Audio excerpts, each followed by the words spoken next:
14장입니다. 또 내가 보니 보라 어린 양이 시온산에 섰고 그와 함께 14만 4천이 섰는데 그 이마에 어린 양의 이름과 그 아버지의 이름을 쓴 것이 있도다.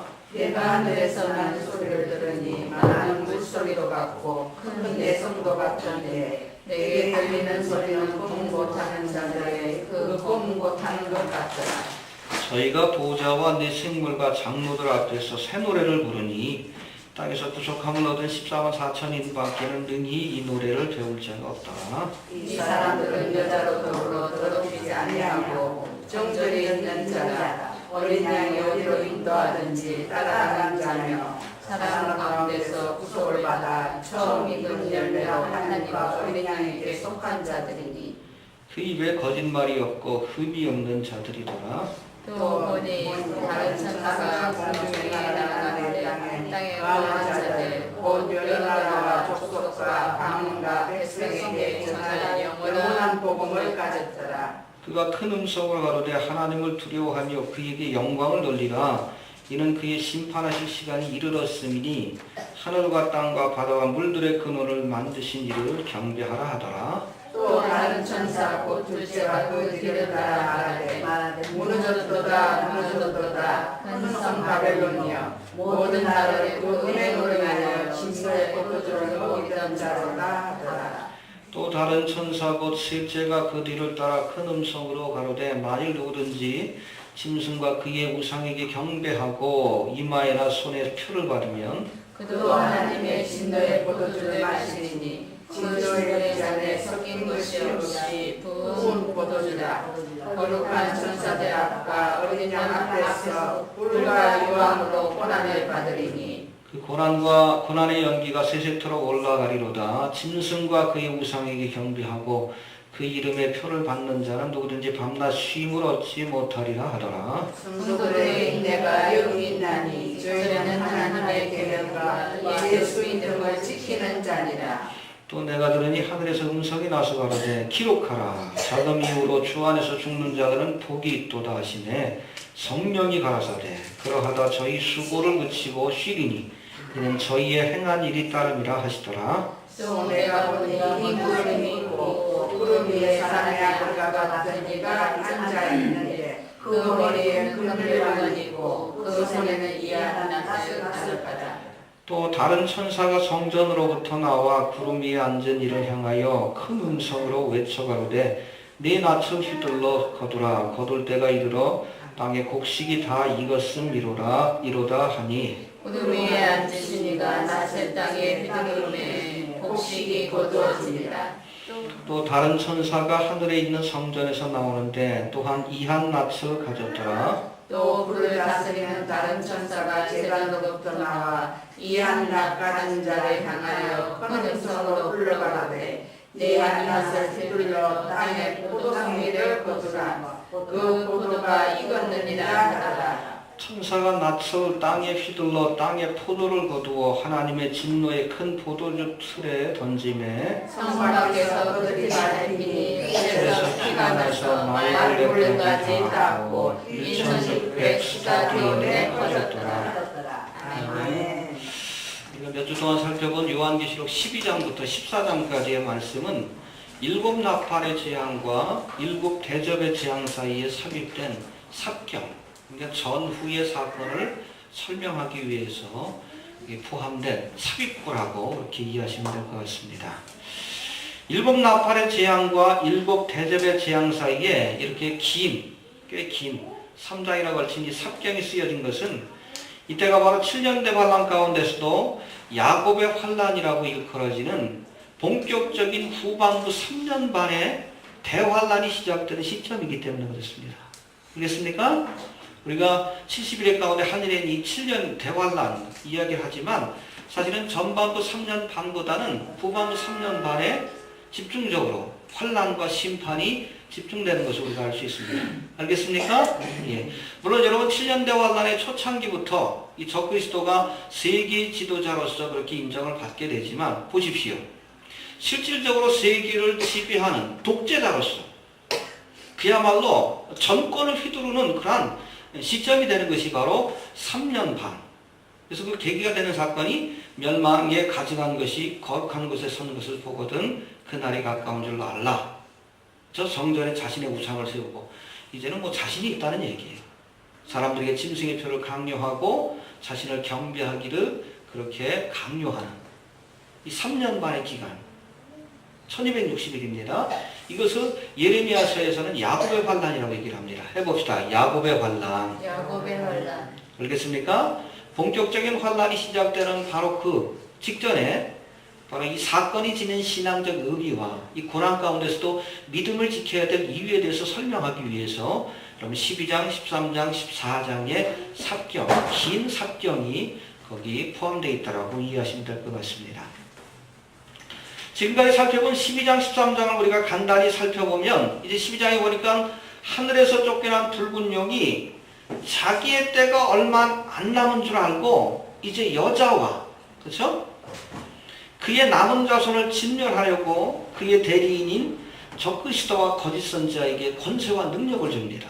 이 여자는 누굽니까? 교회가 아니라 누굽니까? 이스라엘이에요. 남자를 낳은 여자.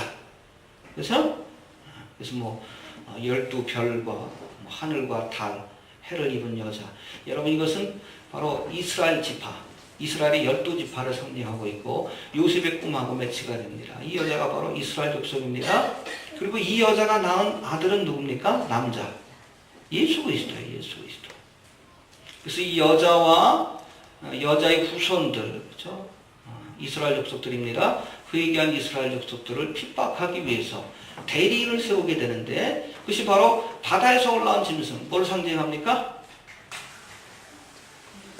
세상의 권세를 가지고 다스리는 적그리스도. 그리고 두 번째는 땅에서 올라온 짐승. 거짓 선지자.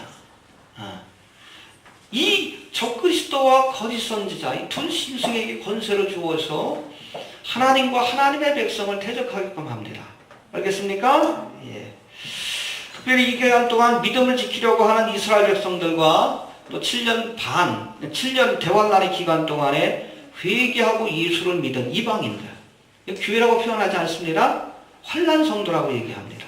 이스라엘의 남은 자와 환란 성도라고 이렇게 표현합니다. 해봅시다. 환란 성도. 환란 성도. 이들에게 본격적인 환란과 고난의 시간이 찾아오는 거예요. 물론 그전에도 환란과 심판이 있지만 본격적인 환란과 고난이 이때부터 찾아오기 시작하는 겁니다. 오늘 본문은 바로 이런 본격적인 환란이 시작되기 전에 1260일 3년 반에 본격적인 환란, 이 짐승의 표를 강요하고 짐승과 그 우상에게 절하기를 강요하는, 그래서 그렇지 않으면 다 죽여버리는 본격적인 환란이 시작되기 전에 이제 고난 가운데서도 믿음을 지킨 자에게 주시는 상급이 무엇이고, 할렐루야. 그래서 그러죠. 자금 이후로 주 안에서 죽는 자는 복이 있다. 13절에 나와 있습니다. 그리고 짐승에게 경배하고 짐승의 표를 받는 자에게 주시는 구체적인 심판이 무엇인가를 설명하기 위해서 오늘 본문이 우리 14장의 말씀이 쓰여졌다라고 보시면 됩니다. 그러니까 여러분 앞으로 15장부터 펼쳐질, 보십시오. 7 대접의 재앙의 서론에 해당되는 부분이 바로 14장이다. 그렇게 이해하시면 될 것 같습니다. 구체적으로 한번 살펴봅니다. 이게 몇 가지 설명하는 말씀들이 나오는데, 첫 번째 14만 4천 명에 대해서 다시 한번 여기 소개하고 있습니다. 1절 한번 봅시다. 1절 14장 1절 시작. 또 내가 눈에 야한 어린 양이 시온산에 섰고 그와 함께 14만 4천이 섰는데 그 이마에 어린 양의 이름과 그 아버지의 이름을 쓴 것이 있도다. 예, 여러분 요한계시록 7장에 처음 14만 4천 명에 대해서 나옵니다. 그래서 이스라엘 12지파 가운데 12,000명씩인가요? 해가지고 12지파 14만 4천 명. 하나님의 입맞은 하나님의 종으로 묘사되고 있습니다. 계시록 7장과 오늘 본문에 등장하는 이 14만 4천 명은 휴고 사건으로 이 땅에서 교회가 사라진 뒤에, 이해가 되십니까? 그동안 교회가 감당하던 사명, 그게 뭐예요?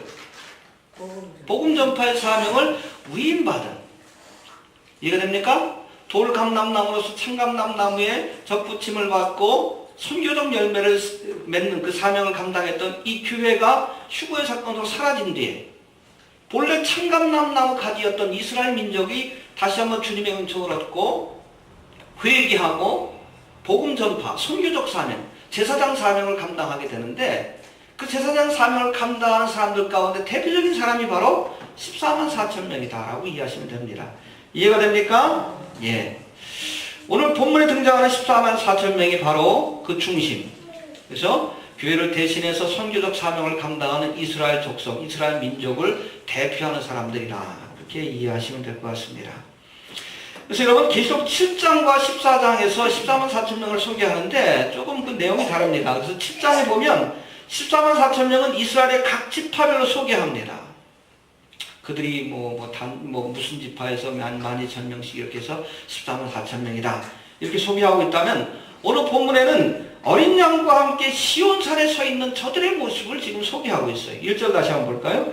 시작. 또 내가 보니 보다 어린 양이 시온산에 섰고 그와 함께 14만 4천이 섰는데 그 이마에 어린 양의 이름과 그 아버지의 이름을 쓴 것이 있도다. 예, 그래서 여러분 계시록 7장에 소개된 이 14만 4천 명은 복음 전파의 사역을 시작하는 저들을 소개하는 겁니다. 이해가 되십니까? 저들이 구체적으로 누구인가, 무슨 지파에서 12,000명, 그걸 소개하는 거예요.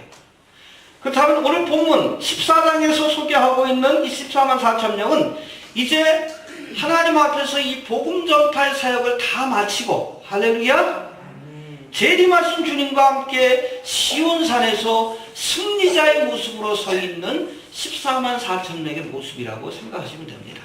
할렐루야. 이들이 살았느냐 죽었느냐 그건 중요하지 않아요. 대부분 또 순교의 길을 가기로 하겠죠. 그럼 마지막 주님께서 재림하실 때 시온산, 예루살렘입니다. 그곳에 서서 보십시오. 세상을 심판하고 다스리는 일에 주님과 함께 할 것이다라는 사실을 우리가 이 말씀을 통해서 이해할 수 있다는 겁니다. 이해가 되십니까? 예.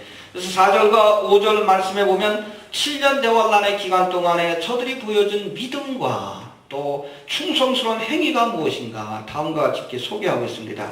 우리 4절부터 한번 봅시다. 시작. 이 사람들은 여자도 더러 더럽히지 아니하고 정절이 있는 자라. 어린 양이 어디로 가든지 따라가는 자며 사람 가운데서 소로받아 처음 익은 열매로 하나님과 어린 양에게 속한 자들이 5절. 그 입에 거짓말이 없고 흠이 없는 자들이더라. 할렐루야. 우리도 좀 그럴 수 있게 되길 바랍니다. 몇 가지로 소개하는데 첫 번째, 여자로 더불어 더럽히지 않고 정절을 지키는 자라. 할렐루야. 육신의 정절뿐 아니라 꼭 이 사람들이 총각일 필요는 없어요. 결혼을 했더라도 가능하지 않는 육체의 순결을 지키는 자며 또한 영적인 순결. 얘기됩니까? 음료에게 마음을 빼앗기지 않는 타락한 교회, 우상숭배의 길로 빠지지 않는 신앙의 정절을 지킨 그런 사람들이라고 이렇게 소개하고 있습니다. 또 두 번째 보니까 어린 양이 어디로 인도하든지 따라간다 해봅시다. 어린 양이 어디로 인도하든지 따라가는 자라. 이게 제자죠. 내가 비록 사망의 음침한 골짜기로 다닐지라도 그래도 쫓아가는 거예요. 순교의 길을 가도 보십시오. 7년 대환란 동안 핍박을 받고 복음을 전하다 핍박을 받고 사망의 음침한 골짜기를 다닌다 할지라도 끝까지 목자 되신 주님을 쫓아가는 자. 할렐루야.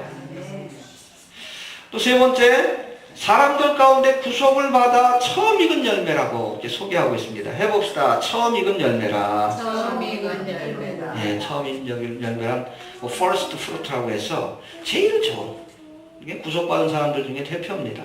그런가 하면 first fruit. 이들만 구속받은 것이 아니라 7년 대환란의 초창기 때 이들이 회개하고 구원을 받아 하나님의 종으로서 복음을 전할 때 이들의 복음을 듣고 수많은 다른 열매들이 맺게 된다. 그런 의미에서 처음 익은 열매입니다. 예. 또 네 번째, 하나님과 어린 양에게 속한 자들이다 라고 말씀합니다. 해봅시다. 하나님과 어린 양에게 속한 자다. 내 소속이 어딘가 여러분 분명히 해야 돼요. 그래서 여러분 7년 대환란, 특별히 3년 반의 환란이 시작될 때는 갈라집니다. 중간이 없어요. 짐승의 표를 받고 적그리스도를 섬기고 쫓아가는 자, 하나님을 섬기고 어린 양을 쫓아가는 자, 내 소속이 어딘가를 분명히 하십시오. 이랬다 저랬다 하지 말고 하나님을 섬길 것인지 어린 양을 섬길 것인지 아니면 적그리스도를 섬기고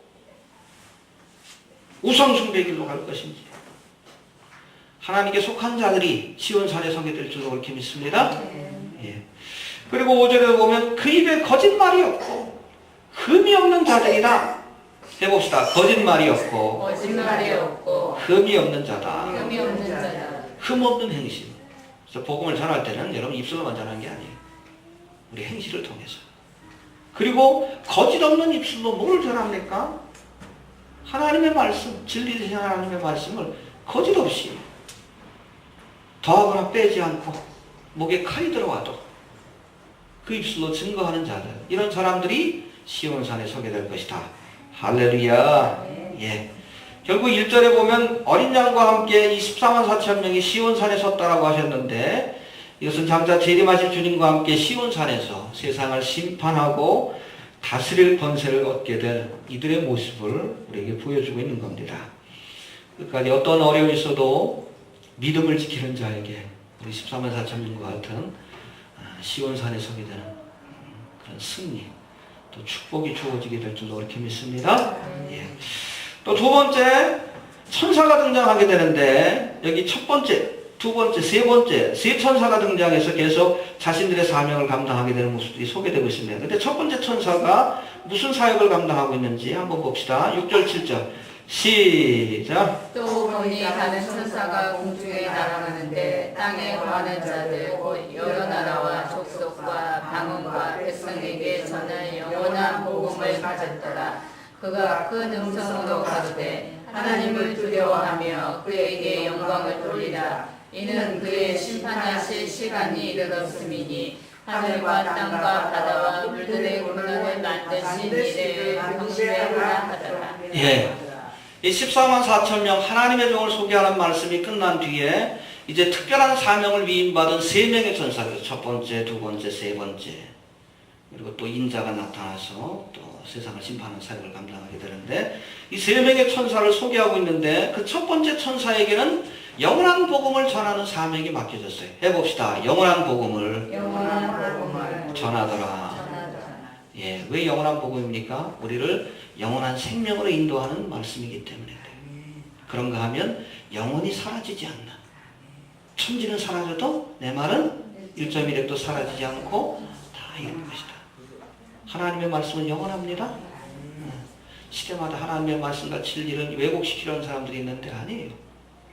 주님의 말씀은 영원합니다. 이 영원한 복음을 전하는 천사에 대해서 말씀하고 있습니다.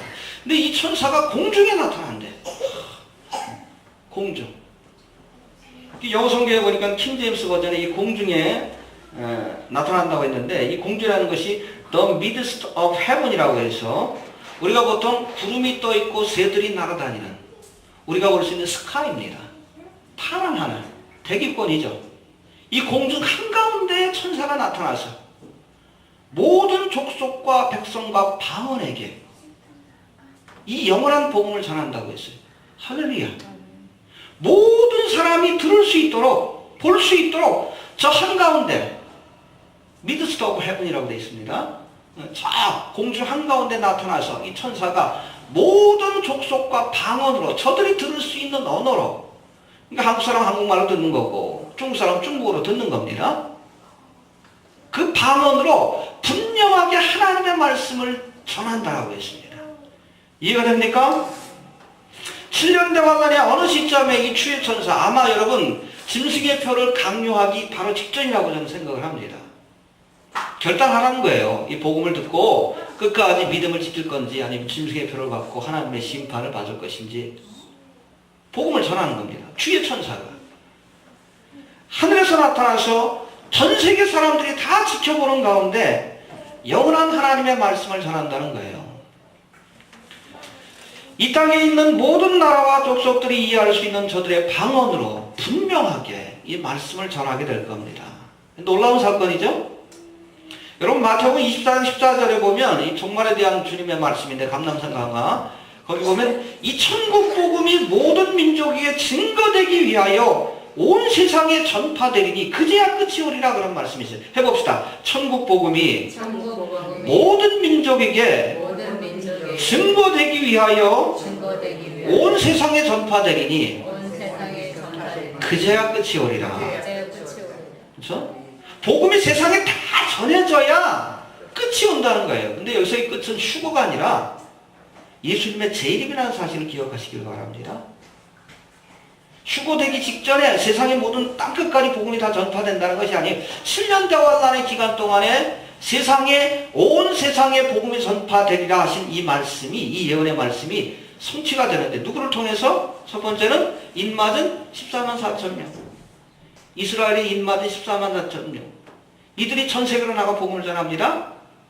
그리고 7년 대환란의 후반부 본격적인 환란이 시작되기 전에 주의 천사가 하늘에서 나타나서 개별적으로 누구만 보고 누구만 안 보는 게 아니에요. 믿는 자나 믿지 않는 자나 그것을 다 공중에 나타나서 천사가 전하는 소식을 다 듣게 된다는 거예요. 잠깐 있다 사라진 것도 아니라 모든 사람이 보고 그들의 방언으로 알아들을 수 있게끔 이게 모든 민족에게 이 복음이 증거된다는 거예요. 그래서 마태복음 24장 14절은 특별히 이 천국 복음이 모든 민족에게 증거되기 위하여 전파된다라고 했어요. 해봅시다. 증거가 되기 위하여. 증거가 되기 위하여. 증거가 된다는 것이 중요해요. 이때 주의 천사가 전해주는 그 말씀, 이 복음을 받아들이고 믿음의 길을 가는 자들에게는 그러면 이 주의 천사가 전한 이 복음이 구원의 증거가 됩니다. 하지만 분명한 하나님의 말씀이 전해졌음에도 이것을 거역하고 배도의 길, 짐승의 표를 받고 짐승을 섬기는 그런 우상 숭배의 길로 가면 이 천사가 전한 말씀이 심판의 증거가 되는 거예요. 이해가 됩니까? 그래서 여러분 하나님의 말씀이 선포된다는 것은 사실은 심판이 시작됐다는 증거기도 합니다. 받아들이는 자에겐 구원, 그러나 그것을 거절하는 자에게는 심판. 하나님의 말씀이 선포될 때 갈라지는 역사가 나타나요. 받아들이는 자에게는 구원과 영생이 주어지지만 그것을 거절하고 복음을 전하는 자를 핍박하는 자들에게는 영원한 심판이 주어진다라고 성경은 말씀하고 있습니다. 알겠습니까? 예. 오늘 본문에도 보니까 6절 말씀에 모든 백성에게 전할 영원한 복음을 전한 첫 번째 천사가 곧바로 하나님의 심판하실 시간이 이르렀다는 말씀을 7절에서 전하고 있어요. 한번 봅시다. 7절 시작. 그가 큰 음성으로 가로되 하나님을 두려워하며 그에게 영광을 돌리라. 이는 그의 심판하실 시간이 이르렀음이니 하늘과 땅과 바다와 물들의 근원을 만드신 이를 경배하라 하더라. 그렇죠? 복음을 전하고 나서 예수를 믿으면 누구든지 구원받는다는 이 복음의 소식을 전하고 나서 그 다음에 곧바로 심판에 대해서 말합니다. 정하는 거예요. 복음을 받아들이고 구원의 자리에 설 것인가, 아니면 이 복음을 거절하고 하나님의 심판을 받을 것인가. 선택하라는 이야기입니다. 해봅시다. 선택하라. 여호수아 24장에서 여호수아도 말씀하죠. 너희 열조가 강저편에서 섬기던 신이든지 여호와 하나님을 섬기든지 아니면 너희의 거하는 땅 아모리 신이든지 가나안의 신이든지 너희 섬길 자를 오늘날 택해라. 택하라, 선택하라는 얘기예요. 이스라엘 백성들이 가나안 땅에 정착해서 이제 하나님의 은총과 축복 가운데 살지만 가나안의 신들을 섬기기 시작합니다. 그러니까 여호수아가 생애를 마치기 전에 오늘날 선택해라. 나와 내 집은 여호와 하나님만 섬기겠다. 할렐루야. 바로 7년 대환란의 이 중반기 때 본격적인 환란이 시작되기 전에 공중에 주의 천사가 나타나서 선택할 것을 요구하는 겁니다. 하나님을 선택하든지 짐승을 선택하든지 하나님을 섬기든지 세상을 섬기든지 오늘은 선택해라. 그 선택에 대한 결과도 너희가 책임져야 한다는 사실을 분명하게 말씀하는 거예요. 선택하십시오. 우리에게도 별로 시간이 남는 게 아니에요. 이 휴거의 사건에 참여하려면 지금부터 선택하시길 바랍니다. 알겠습니까? 세상을 가까이 오고 세상과 이렇게 하다가 이 땅에 남을 것인지 아니면 주어진 짧은 시간이지만 최선을 다해서 하나님의 말씀을 믿고 믿음 가운데 살다가 은총, 환란, 시험 때를 면하는 은총, 휴거의 사건에 참여할 것인지 여러분 미루지 말고 오늘날 해봅시다. 오늘날 지금 여기서 선택할 수 있게 되길 바랍니다. 알겠습니까? 예. 그리고 세 번째, 두 번째 천사가 나오는데 이 두 번째 천사는 바벨론의 멸망을 선포하는 그런 사명이 주어지고 있습니다. 8절 한번 봅시다. 시작. 또 다른 천사고 둘째가 그를 따라 말하되 무너졌도다 큰 성 바벨론이여 모든 나라가 그 음행으로 인하여 진노의 포도주로 먹이던 자로다. 예, 첫 번째 천사가 공중에서 복음을 전하는 사명을 받았다면 두 번째 천사는 바벨론, 세상 나라가 멸망하게 될 것이다. 이게 여러분 앞으로 세워질 뉴 월드 오더, 세계 정부. 여러분 지금 진행되고 있는 이 뉴 월드 오더가 결국에는 적그리스도의 나라 바벨론이라는 사실을 아시길 바랍니다. 이해가 되십니까? 첫 번째 천사가 복음의 소식을 전한 뒤에 곧바로 두 번째 천사가 세상이 멸망할 것이라는 심판을 전합니다. 굿뉴스와 배드뉴스를 함께 전하시고 있어요. 믿습니까? 예. 이것도 뭡니까? 선택하라는 얘기예요. 복음을 받아들이고 하나님의 나라에 참여하든지 아니면 세상 나라의 마음을 두고 살다가 세상 나라 바벨론이 멸망할 때 함께 멸망에 이르가든지 선택하라는 뜻입니다. 여러분 창세기 10장 10절에 처음 등장하는 바벨 누구에 의해서 건설이 됩니까?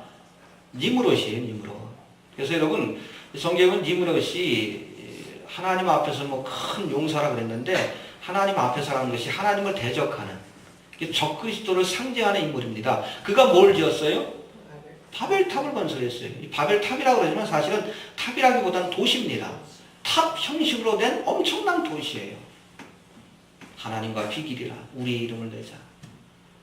이 첫 번째 세상 나라가 바로 바벨론 제국입니다. 바벨탑. 후에 등장하는 이 바벨론 제국은 그 뿌리가 같아요. 뿌리가 같습니다. 그 니므롯은 바로 적그리스도를 예표하는 인물이에요. 니므롯의 부인이었던 니므롯이 심판을 받고 죽거든요. 에녹인가 누군가 죽입니다. 아무튼 노아의 그 아들 가운데 그 아버지가 이 니므롯을 죽입니다. 이건 뭐 외경에 나오는 거예요. 그 부인이었던 세미라미스가 결국에는 이 시신을 이렇게 품고 있다가 사생활을 낳아요. 그래서 그 본인은 뭐 햇빛이 갑자기 뭐 뱃속에 이렇게 닿았는데 이게 뭐 아이를 잉태했다. 그렇게 얘기를 합니다. 마치 동정녀 탄생을 이렇게 흉내내는 듯한 그런 신화가 있어요. 바벨론의 신화. 세미라미스. 그래서 태어난 것이 남무스라고 하는 아들입니다. 이해가 되십니까? 이 세미라미스가 모든 여신 숭배의 원조예요. 그래서 여러분 그리스 신화에 나오는 미너스 혹은 아프로디타라고 얘기하죠. 이것이 바로 그 원조가 바로 세미라미스입니다. 최초의 여사제입니다. 여사제고 여신의 모든 여신 숭배의 근원이 바로 세미라미스예요. 그 바벨론 종교가 전 세계로 퍼집니다. 그 이집트에도 퍼지고 인도에도 퍼지고 전 세계로 퍼졌어요. 그 바벨론 종교가 로마를 이렇게 지배하고 있다가 결국 313년 로마가 기독교화되면서 이 바벨론 종교가 기독교 안으로 들어와 버립니다. 근데 교회 안에는 삼위일체, 여러분 여신이 들어갈 자리가 없거든요. 그러니까 이상하게 만들어 놓은 게 있어요. 뭡니까? 마리아 숭배. 이 어디부터 온 거예요? 바벨론으로부터 온 겁니다. 그래서 여러분 캐톨릭은 음력 바벨론이라고 얘기하는 거예요. 그 뿌리를 우리가 알아야 돼요. 17장 할 때 제가 자세하게 또 한번 설명해 드리겠습니다. 아무튼 여러분 이 바벨론 창세기 10장 10절에 처음 등장하는 이 바벨 혹은 바벨론은 하나님을 대적하는 세상 나라와 어둠의 세력을 상징하고 있어요. 그래서 지금도 뉴 월드 오더 세계 정부를 세우기 위해서 애쓰는 유럽연합과 또 미국이 중심이 되고 있는 그 프리메이슨들인데 저들이 유럽연합을 세울 때 보십시오. 지금도 유럽연합 본부 건물이 있는데 그 모습이 바벨탑을 본따서 만들었어요. 둥그렇게. 바벨탑을 본따서 만들었습니다. 유럽연합의 본부가. 저들이 세우려고 하는 나라가 뭡니까? 바벨론 제국이에요. 니므롯이 실패했던 그 바벨론 제국, 그것을 세우기 위해서 애쓰고 있습니다. 프리메이슨들이 일루미나티 엘리트라고도 하죠. 유태자본가라고도 합니다. 세계정부주의자들이. 그러나 이명박에도 포함되어 있잖아요.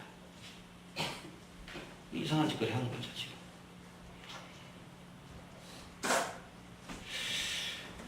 정신 차립시다. 네, 정신 차립시다.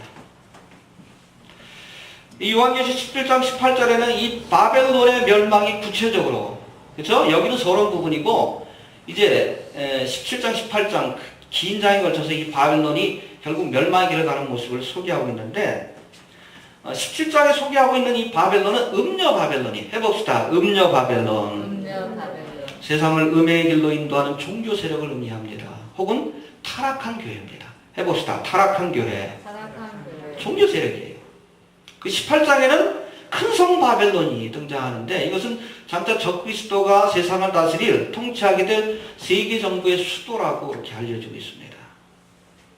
구체적으로 그 장소가 어디냐? 여러 가지 의견들이 있어요. 지금 유엔 본부가 있는 어디? 뉴욕이 될 것이다 라는 얘기도 있고, 아니다 이거 문자적으로 해석하자. 그래서 지금 바벨론, 지금 이라크 지역이거든요. 이라크 지역에 세계 정부의 수도가 설 것이다. 그리고 바벨론 제국 우리가 쭉 보다 보면은 여러분 이렇게 접경지대에 두바이가 있습니다. 두바이 아시죠? 세계 모든 초고층 빌딩들이 세워지고 지금 뭐 경제 위기 때문에 어려움을 겪지만 이 두바이도 바벨론 지역에 포함되어 있습니다. 그래서 어떤 목사님은 이 두바이가 세계 정부의 헤드쿼터가 서지 않을까 그렇게 얘기하기도 합니다. 그런가 하면 로마, 그렇죠? 로마가 바로 이 세계 정부의 헤드쿼터, 본부인 수도가 서게 될 것이다. 그렇게 얘기하는 분들이 있는데 잘 모르겠어요, 저도. 뭐 그날 가봐야 알겠죠. 의견들이 이렇게 나눠지는데 다 일리가 있어요. 얘기하시는 분들 그 말씀에 일리가 있습니다. 아무튼 큰 성 바벨론은 적그리스도가 장차 세상을 통치하게 될 세계 정부의 수도라고 이해하시면 됩니다. 그러니까 음녀 바벨론이 먼저 멸망을 받고 큰 성 바벨론이 멸망을 받는다는 것. 그래서 이 조레프 월버드, 여러분 이 종말론의 대가입니다. 종말의 대가인 조레프 월버드는 이제 세상은 음행의 길, 우상숭배의 길로 인도하는 음녀 바벨론을 배도의 길을 걷고 있는 교회, 타락한 교회로 정의하고 있는데 현재 기독교를 비롯한 세계의 모든 종교를 통합해서 하나로 만들기 위해 애쓰고 있는 저 로마의 바티칸, 캐톨릭이 바로 음녀 바벨론이 될 것이다 라고 지목하고 있습니다. 이런 일들을 하고 있어요. 요한 바오로 2세부터 그냥 교황청에다가 뭐 무당들 불러놓고 중들 불러놓고 집회하고 뭐 그랬습니다. 이게 종교 통합의 작업이에요. 기독교도 그 뭐 천주교로 이렇게 흡수하기 위해서 여러 가지 노력들을 하는데 WCC 같은 거 우리나라에서 2012년인가 개최된다 그러죠? 그 정체를 알아야 돼요. 로마 캐톨릭이 음녀 바벨론이 순수한 믿음을 지키는 성도들을 이렇게 유혹하기 위해서 만든 것이 WCC입니다. 그 교회 안에도 여러분 교회를 배도의 길로 인도해서 결국에는 세계 종교에 통합시키기 위해서 여러 가지 프로그램들을 만들어가지고 전파하고 있어요. 영성훈련이라는 이름을 가지고. 그래서 알파코스라든지 환상기도, 이머전트 뭐 교회라든지 이 뉴에이지 사상이거든요. 근데 한국교 목사들은 그 분별력이 없어가지고 그거 쫓아다니기 바빠. 응? 사랑의 교회, 온누리 교회, 이동원 목사도 그렇고 헬렐레 하고 있어요. 영적인 분별력이 없어서. 음녀 바벨론하고 가까워지고 싶어가지고 했어요. 음녀 바벨론, 캐톨릭하고 가까워지고 싶어가지고 저들이 여러분 교회를 변질시키고 타락시켜서 이렇게 흡수하기 위해서 만들어놓은 알파코스나 이런 레노바네 무슨 트레스티아스 이런 것들은 여러분 교회를 변질시키기 위한 진리로부터 멀어져서 뉴에이지 사상을 교회를 변질시키기 위한. 그래서 여러분 궁극적으로 하게 되면 불교하고 힌두교하고 기독교의 경계선이 사라져버려요. 이제 문 좀 닫아주시죠. 그러기 위한 과정인데 그걸 분별을 못하고 있어요. 그래서 음녀 바벨론이 바로 로마 캐톨릭이 될 것이다 라고 이해하시면 될 것 같습니다. 하지만 여러분 요한계시록 17장에 보면 이처럼 세계 정부가 세워지는 과정 속에서 중요한 역할을 감당하게 되는 음녀 바벨론, 로마 캐톨릭입니다. 이 음녀 바벨론도 결국 열불과 짐승에게 미움을 받아 처참하게 멸망의 길을 가게 될 것이다 라고 성경은 말씀합니다. 이해가 됩니까? 그래서 7년 대환란인 전반부가 끝나기 직전에 음녀 바벨론인 세계 종교를 통합하는 세력이고 아마 로마의 캐톨릭이라고 생각이 됩니다. 이 음녀 바벨론이 아주 처참하게 적그리스도와 열불에게 아주 찢기고 멸망을 당하는 모습을 우리에게 보여주고 있습니다. 여러분 보세요. 7년 대환란을 전후로 해서 지금부터 그 작업이 지금 이루어지고 있습니다. 적그리스도가 세계 정부를 세우고 이를 통치하는 수단으로 세계 모든 종교를 통합하여 하나가 되게 할 겁니다. 이것이 뉴 월드 릴리전 오더예요. 뉴 월드 오더가 세 분야로 세워진다고 지금 진행되고 있다고 했죠. 뉴 월드 이코노믹 오더, 세계 경제 통합입니다. 그래서 지금 세계 여러 경제 위기가 붕괴가 결국엔 세계 경제가 통합되고 하나 되는 길로 가게 될 것이다. 뉴 월드 이코노믹 오더입니다. 그 통합된 경제, 컨트롤하는 사람들이 세계를 다스리게 됩니다. 뉴 월드 폴리틱 오더, 뉴 월드 가버먼트, 세계 정부가 들어서게 되는 거예요. 누가 다스립니까? 적그리스도가 다스리게 되는 거예요. 그리고 또 하나, 여러분 세계가 하나 되고 세계 정부가 세상을 통치하기 위해서는 세상의 이념이라든지 특별히 종교가 하나 되지 않건, 종교 간의 갈등 문제를 해결하지 않고선 해결할 수가 없어요. 그래서 그것을 위해서 내세우고 있는 것이 로마의 캐톨릭입니다. 그래서 그들이 하고 있는 것이 뉴 월드 릴리전 오더, 세계 모든 종교를 통합해서 하나 되게 만든다는 거예요. 처음 3년 반의 기간 동안에는 모든 종교인들에게 관용이 베풀어집니다. 각자 나름대로 믿음을 잘 지키고 신앙생활을 할 수 있도록. 그래서 여러분 7년 대환란은 종교의 부흥기예요.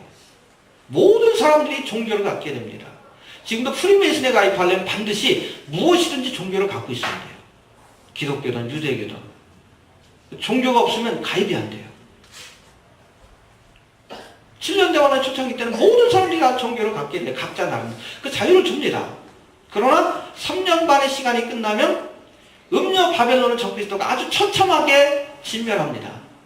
그리고 나서 야 이제 무슨 기독교니 불교니 힌두교니 다 필요 없다. 나만 섬겨라. 이해되십니까?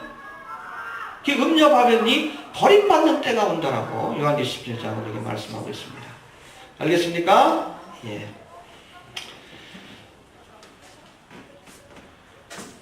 (7년) 대환란을 전후로 해서 적그리스도가 세계 정부를 세우고 이를 통치하는 수단으로 여러분의 음녀 바벨론이 이용을 당하게 되지만 이제 그 용도, 가치가 사라진 뒤에는 결국 적그리스도에게 버림을 받고 비참한 최후를 맞이하게 될 것이다라고 이렇게 말씀하고 있습니다. 그래서 여러분 요한계시록 13장에 나타나는 여러분 보십시오. 땅에서 올라온 짐승은 그 이후에 올라오는 짐승입니다. 아마 교황이 될 가능성이 커요. 교황 가운데 이제는 세계 모든 종교를 다 포기하고 적그리스도만 섬기자. 그런 여러분 거짓 선지자가 나타날 가능성이 큽니다. 이해가 되십니까? 예. 비참한 최후를 맞이하게 된다는 건데, 여러분 보십시오. 호세아서에 보면 신실한 남편인 호세아를 떠나서, 이 호세아는 하나님을 상징합니다. 그렇죠? 간부로 응탕한 남자를 쫓아간 이 고멜이라는 여자가 있어요. 부인. 응탕한 여자의 상징이죠. 이 응탕한 여자인 이 고멜이 잘생긴 남자가 꼬시니까 유혹하니까 신실한 남편이 이 호세아를 버리고 이 간부를 쫓아서 집을 나갑니다. 근데 결국에는 이 남자한테 버림받고 참여불에 다시금 팔리게 돼요. 이게 여러분 음녀 바벨론의 운명입니다.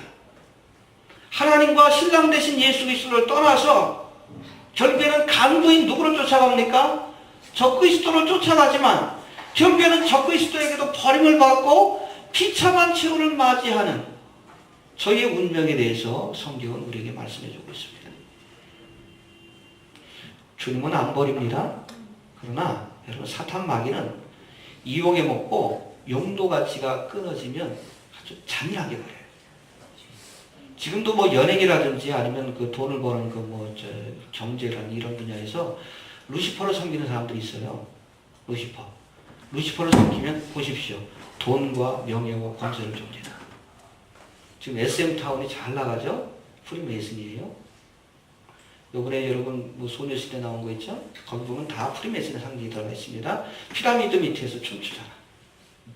프리메이슨의 메시지가 있어요. 뭐 자켓도 마찬가지로. 그거 만든 친구가 프리메이슨이기 때문에 그래요. 사탄 숭배자입니다. 그러는 애들이 많어. 뭐 서태지가 사탄, 루시퍼로 섬기는 이유가 뭐예요? 그거 그렇게 하고 저들이 원하는 메시지를 자신의 앨범이라든지 음악을 통해서 표현하고 사람들에게 전파하죠. 그러면 사탄 마귀가 저들에게 돈과 명예와 권세를 줍니다. 그러나 어느 순간에 그 용도가 폐기되면 아주 잔인하게 보여요. 말로가 비참해요. 자살을 한다든지. 이제 비참한 말로를 맞이하게 됩니다. 히틀러도 그랬듯이. 그래서 그거 알아야 합니다. 또 두 번째, 이처럼 7년 대환란의 중반부에 결국 멸망의 길을 가게 되는 음녀 바벨론과는 달리 큰성 바벨론은 마지막 세계 정부의 수도로서의 역할을 감당하다가 예수님이 재림하기 직전에 이 큰성 바벨론도 결국 멸망할 것이다라고 성경은 말씀합니다. 구체적으로 이 큰성 바벨론 어디일 것이냐, 의견이 분분하지만 아까도 말씀드렸죠. 세상 나라를 상징하는 이 큰성 바벨론이 멸망을 받는다는 사실은 분명합니다. 해봅시다. 멸망된다.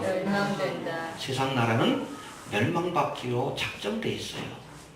그래서 뭐라고 했습니까? 이사야 19장에 보니까 장망성. 세상 나라를 장망성이라고 표현합니다. 장차 망할 도성.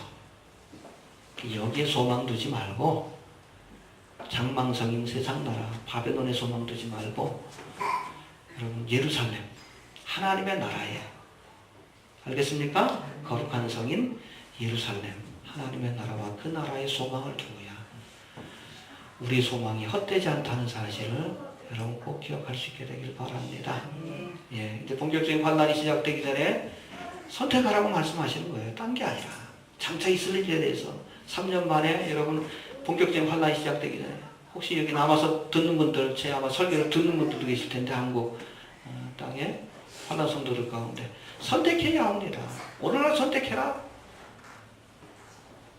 어떤 환난 갖고나 있어도 어린 양과 하나님을 섬기기로 선택하고 믿음을 지켜야 우리가 영원한 하나님의 심판을 피할 수 있다는 사실을 여러분 꼭 기억할 수 있게 되길 바랍니다. 얼마 남지 않았습니다.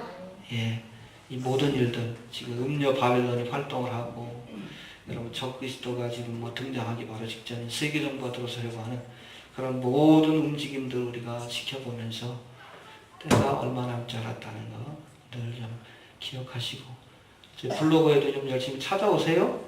제가 그때도 요즘 매일같이 올리고 있어요. 아주 중요한 사건들이 퍽퍽 지금 일어나고 있기 때문에 때가 가까운 것 같아요. 예전엔 띄엄띄엄 어떤 소식들이 들려오다 요즘은 아주 긴박하게 돌아가고 있습니다. 여러분 RFID 칩 알죠? 앞으로 짐승의 표가 될 것이다라고 이렇게 예측하고 있는 이 RFID 칩 다음 주에도 좀 할 겁니다. 여기에 요즘 사람들이 모르는 사이에 그 또 하나의 기능이 첨가가 됐는데 요주의 인물들한테 보십시오. 이 RFID 칩에다가 청산가리 있죠. 청산가리 그 캡슐을 집어넣어 가지고 언제든지 정부에 반대하는 일들을 하면 여기서 신호를 보내가지고 그냥 그 자리에서 죽여버리는 킬링 칩의 기능이 개발이 됐다라고 얘기를 합니다. 무섭죠? 이 본인은 모르고 맞는 거예요. 이 짐승의 표를 맞는데 혹시나 세계 정부에 반대하고 삐딱하게 나간다 그러면 신호를 보내가지고 터트려가지고 혈관 속에 있는 걸 터트려가지고 청산가리 사람을 죽여버리는 거예요. 블로그에 나와 있습니다.